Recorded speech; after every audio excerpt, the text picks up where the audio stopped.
The Lord be with you. I'm Deacon Keith Fournier. Our first reading is taken from the first letter of the Apostle Paul to the Corinthians. It is widely reported that there is sexual immorality among you, immorality of a kind that is not found even among the Gentiles. That one of you is living with his stepmother, and you so filled with your own self-importance. It would have been better if you had been grieving bitterly, so that the man who has done this thing were turned out of the community.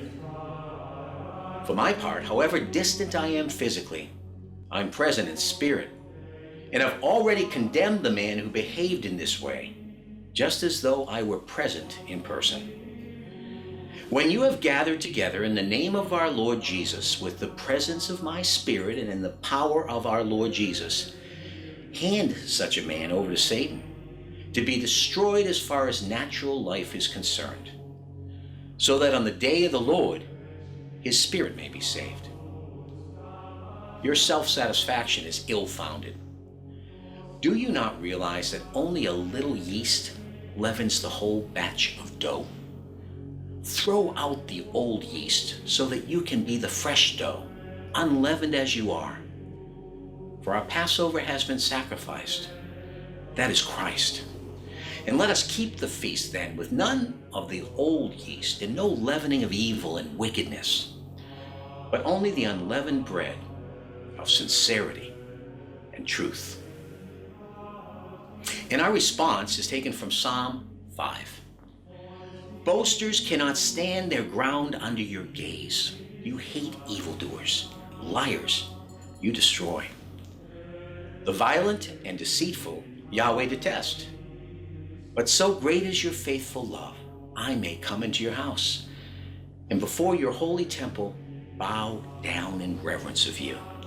It is you who bless the upright, Yahweh. You surround them with favor as with a shield. A reading from the Holy Gospel according to St. Luke.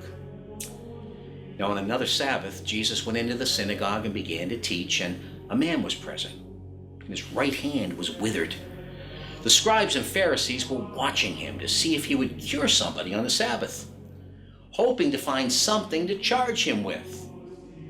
But he knew their thoughts, and he said to the man with the withered hand, "Get up and stand out in the middle." And he came forward and stood there.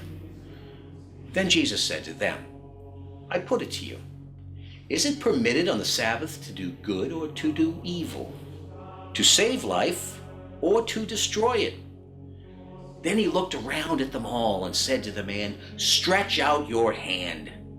He did so, and his hand was restored. But they were furious and began to discuss the best way of dealing with Jesus. The Gospel of the Lord.